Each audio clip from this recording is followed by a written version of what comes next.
I got to say, Knew Amsterdam Radio is brought to you part by Anchor FM. Have you ever thought about making your own podcast?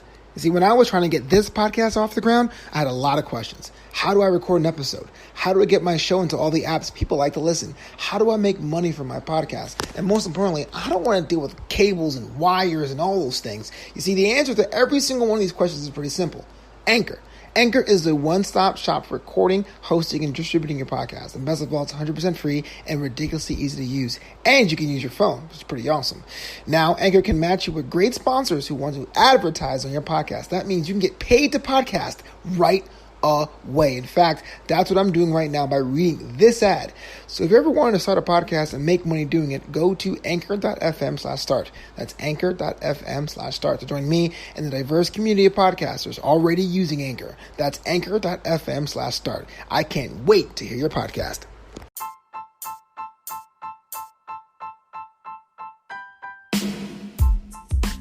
Yes, this is Knew Amsterdam Radio.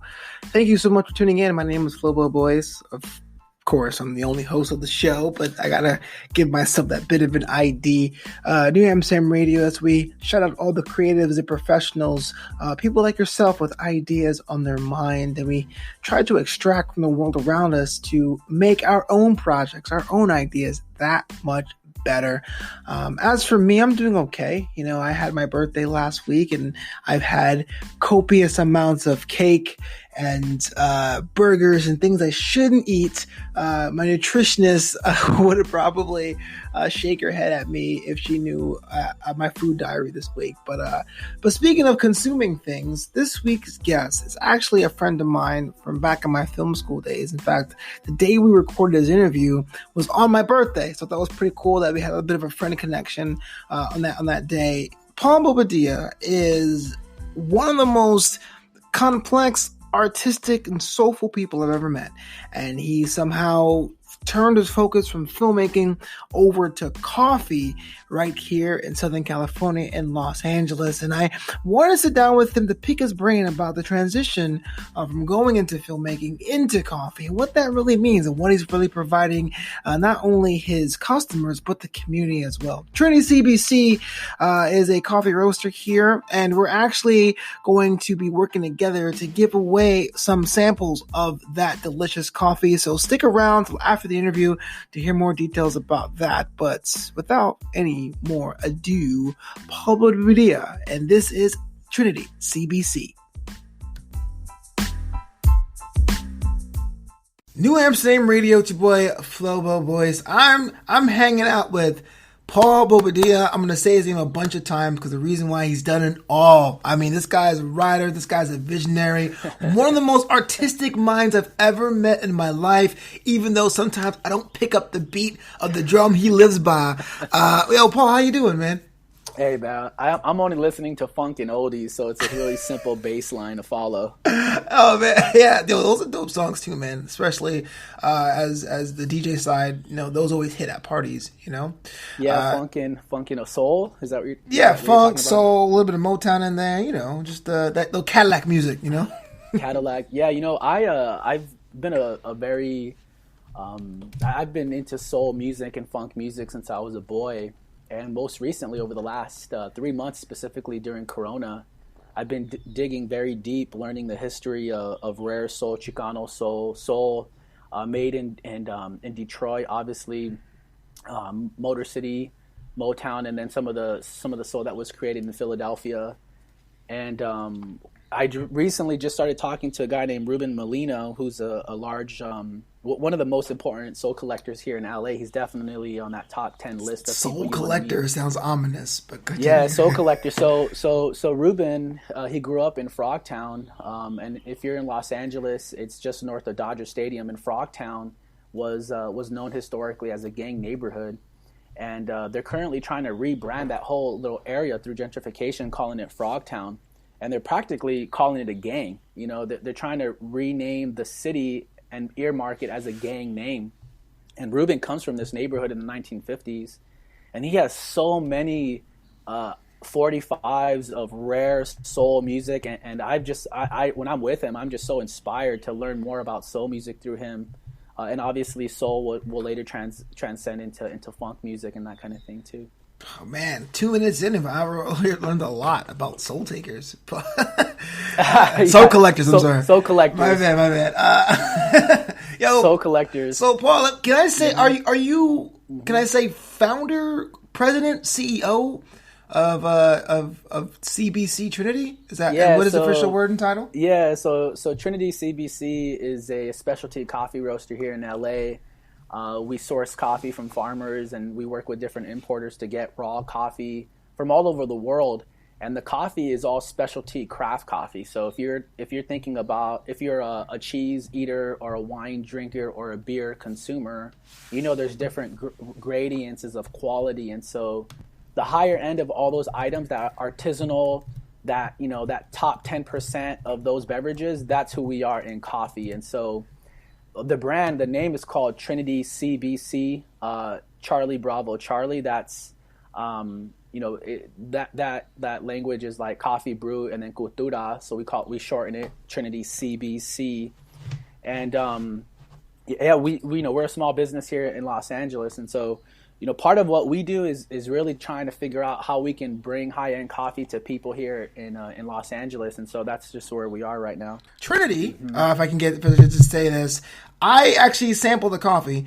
It's fantastic. It's amazing. I like it. I recommend it to friends, especially those now in the lockdown era are looking for small businesses to support.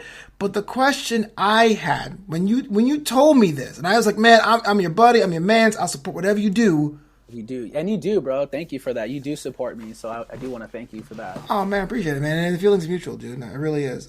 But why coffee? Why coffee? Yeah, so I can tie that.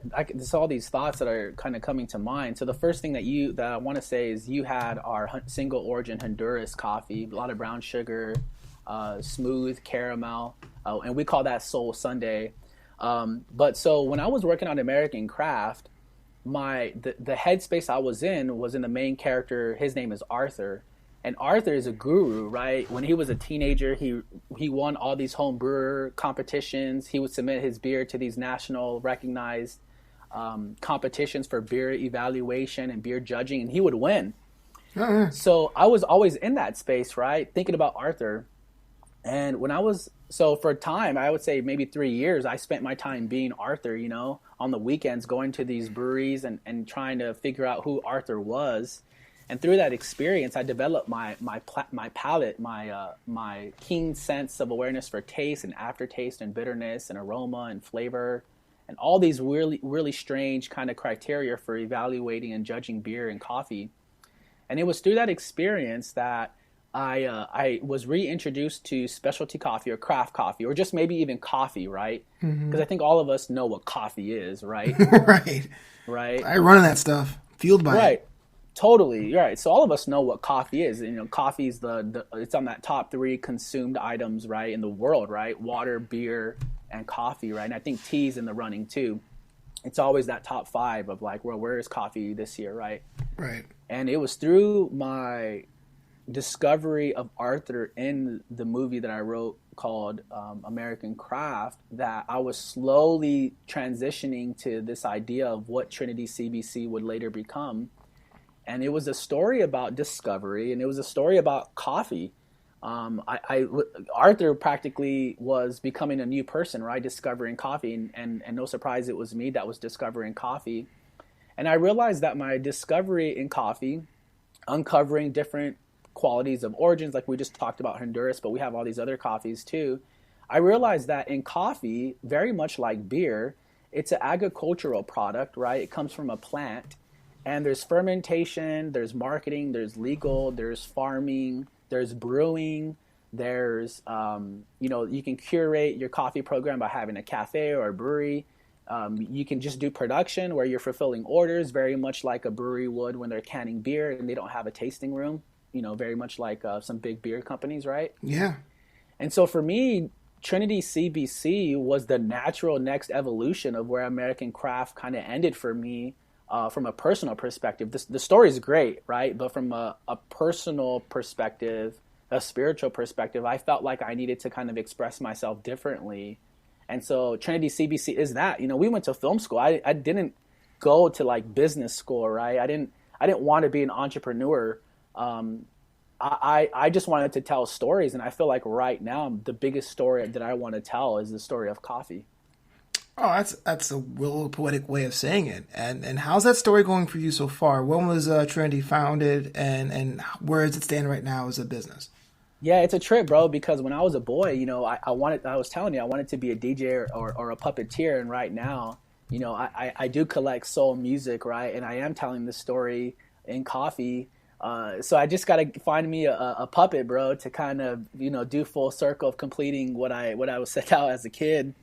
But we started our business, and like with all our paperwork and our license and all that good stuff.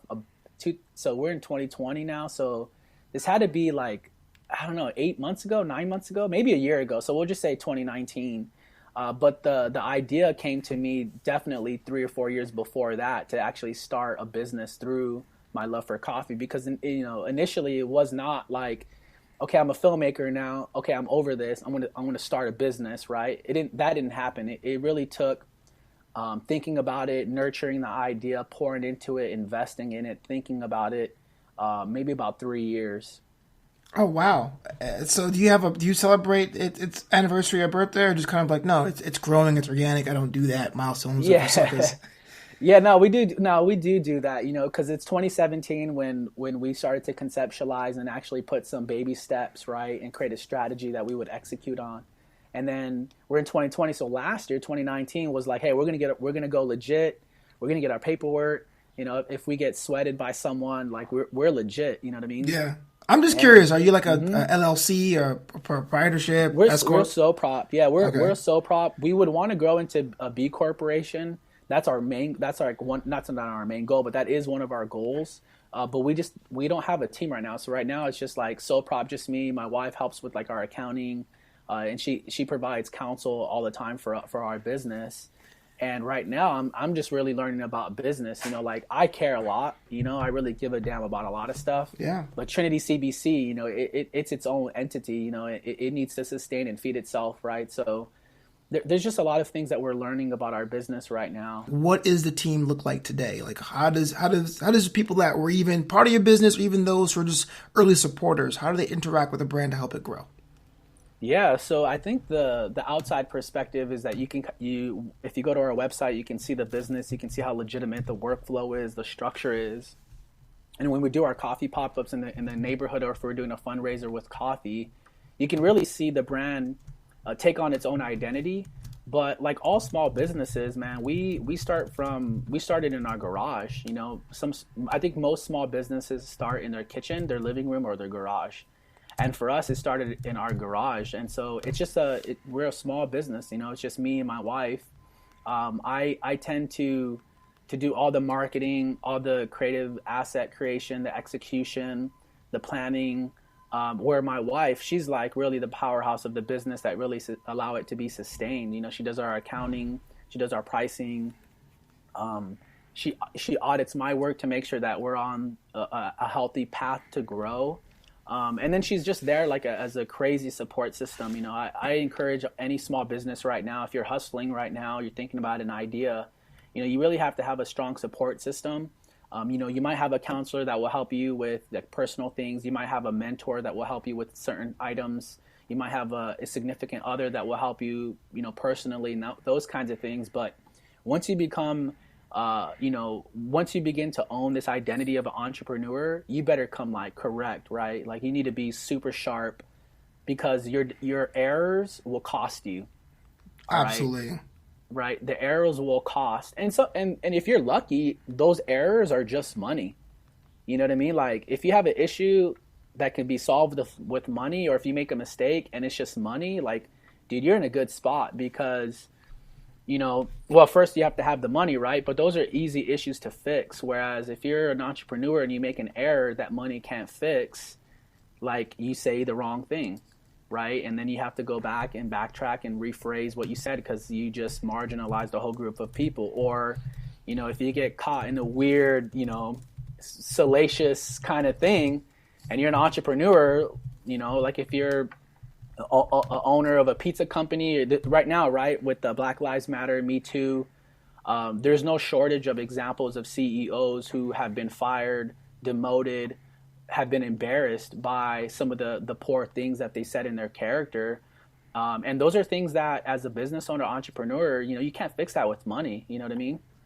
That is the mic drop moment. Like, if it's just money, you can fix it easier than damaging a brand or cutting yourself off at the knees. And it's happening all too often, I feel. Well, let's go down that direction, man. I mean, totally. when you are the champion of a brand, whether or not in your case that you're owner or founder, even if you're like the president or an employee, I mean, do you think, and how do you approach your business knowing that, you represent something that's bigger than yourself as far as the branding and reputation is concerned?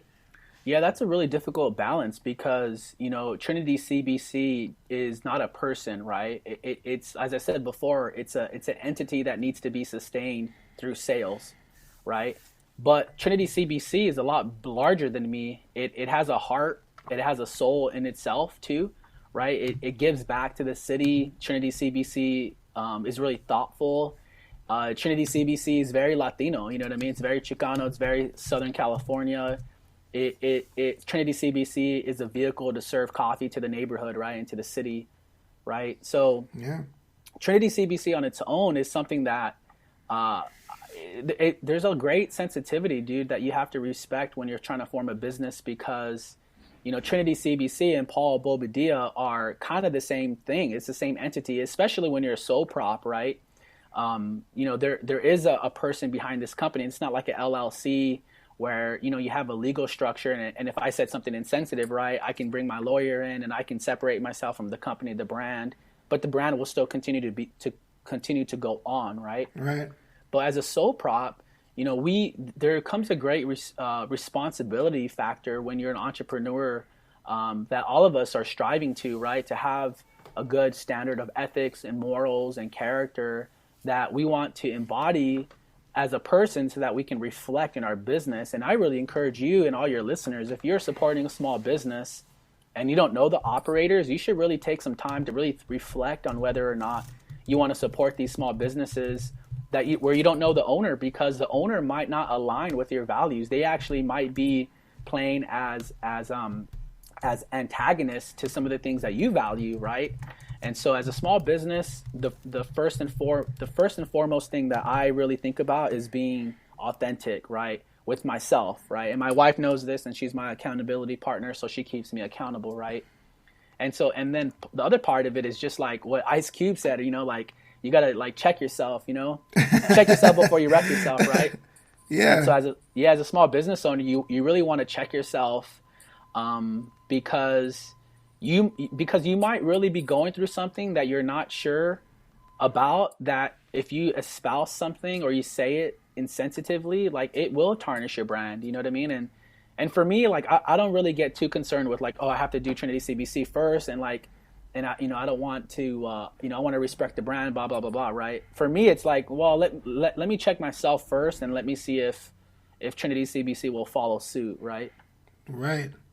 I love the way you have these like super difficult concepts I think everyone deals with, and it's very easy to do the brain running around in circles things, but like you cut through things like a knife. And I just love this the way you always been. It didn't matter if it was LA culture, it didn't matter if it was movies, it was always like, here's this complex thing, and you're like, nah, I don't really stress this, I stress this. With the bullet. But as a small business owner, I gotta ask you, 2020, we've been locked down and had curfews, especially in Los Angeles. I mean, forget how that affect your business. I mean, how does that affect your vision for your business going forward? Yeah, so and don't forget the Black Lives Matter thing too, right? Because we're still in the middle of that. We're in May. No, we're in June. Yeah, we're late June, yeah. And right now on the television, there's just a lot of really powerful imagery that's heartbreaking, but then also inspiring. Well, if you're an entrepreneur right now, I can tell you that there's a lot of us that are trying to figure out what our next move is, right?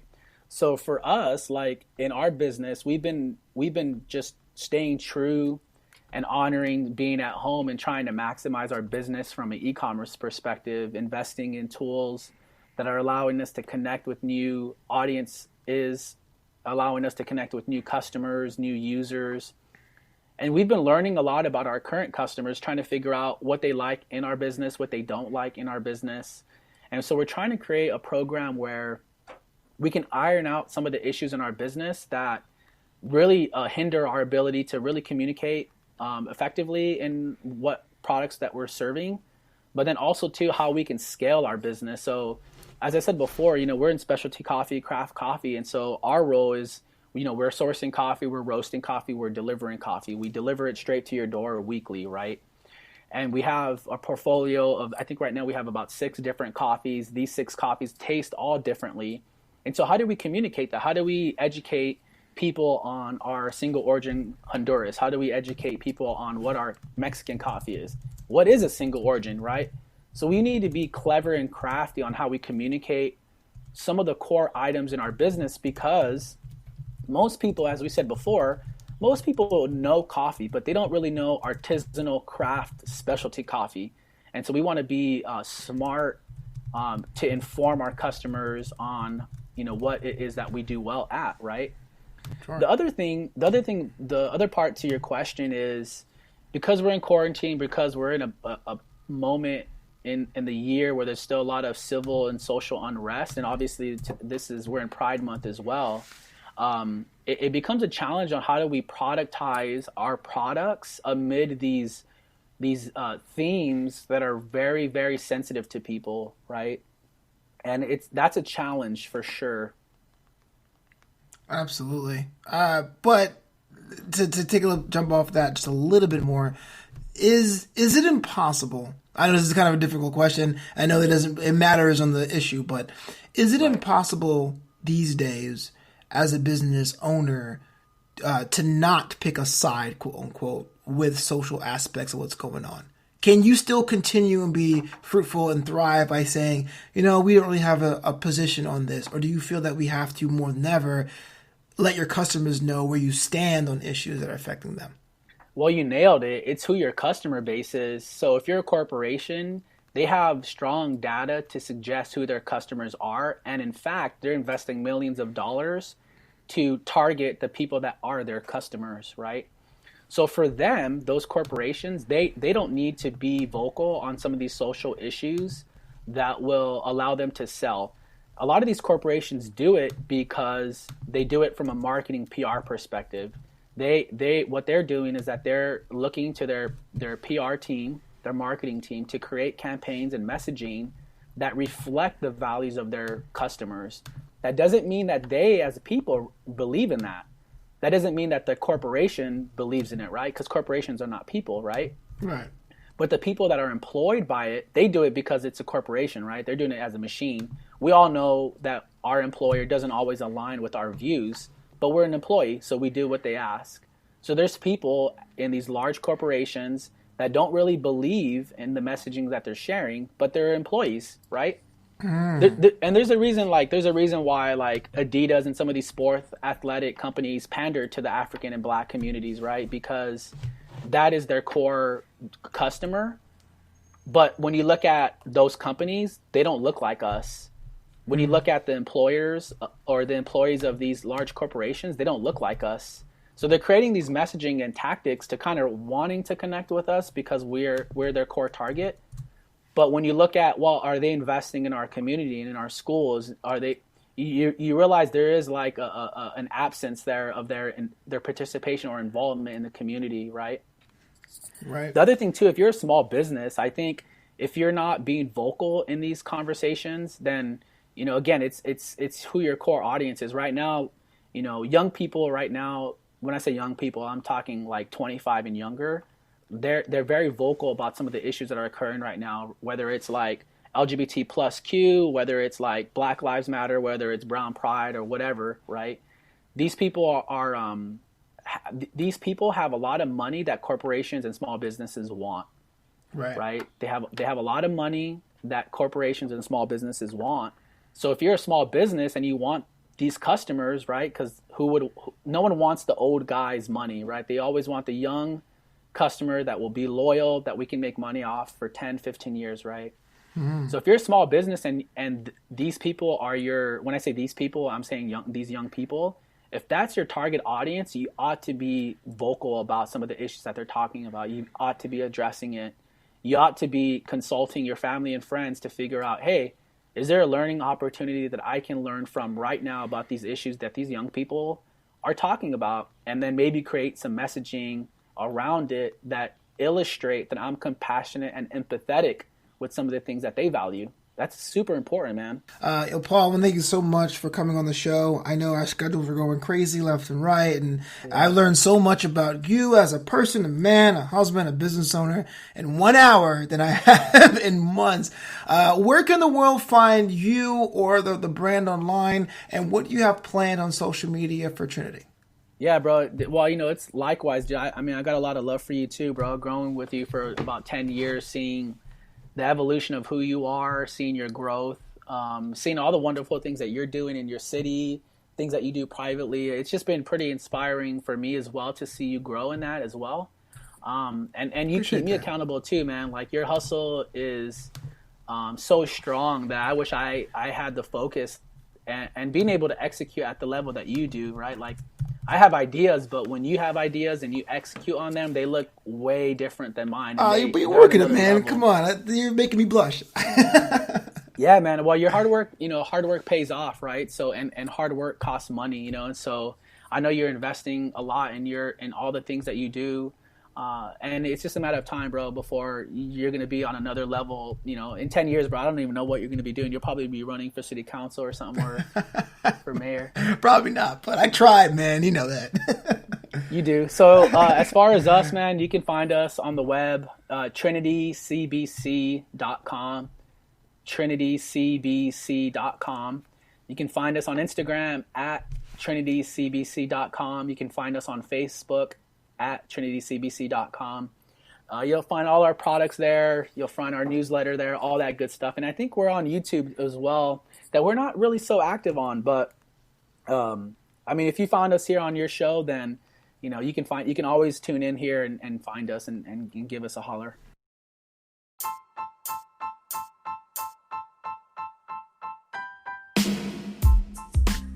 One of the cool things about having creatives on a podcast is that the way they look at the world is unique. And even though it's unique and it's not quite the way you may see it, there's a lot of things you can say, oh my gosh, I've never saw that perspective before, and that makes everything beautiful. This is Knew Amsterdam Radio, Flobo Boyce here, and I promised you that we're going to give away some samples of Trinity CBC coffee, and this is what we're going to do. If you're listening to the podcast right now on Spotify or iTunes or Google Podcasts or Spreaker or YouTube, check us out on Instagram. I'm at Knew Amsterdam. That's KNEW Amsterdam. I'm going to post this episode number 59, about Trinity CBC. Just comment on the post, whether it's on Twitter or on Instagram. On Twitter, it's Knew_Amsterdam, and on Instagram, it's Knew Amsterdam, one word, with a coffee emoji. Just a simple cup of coffee underneath the post about Trinity CBC, and you'll be entered for the chance to win some samples, some beautiful coffee. I'm not sure which coffee blends it is, but you really can't go wrong. I mean, I've been able to sample some myself, and all of them are pretty dope. But yeah, we want to show with Trinity that we can basically, with the sample of coffee, show you how a good idea can come to fruition. And I'm so excited to be a part of this. As for me, I'm back next week with another edition of Knew Amsterdam Radio. Do me a favor. The show is located at knewamsterdam.com. That's KNEWamsterdam.com. For me, I am located at Flobo Boyce on Twitter, at Flobito on Instagram, and Flobito.com. And again, just to reiterate, hit me up at Knew Amsterdam on Instagram or Knew_Amsterdam on Twitter. Like or comment with the post about today's episode, Trinity CBC, with a coffee emoji, and you will be entering the chance to win delicious coffee from now until July 8th. So hurry, you'll have about a week by the time this goes live. After that, it's gone, baby, it's gone. And the winners will be announced on social. But until next time, as always, the city is yours.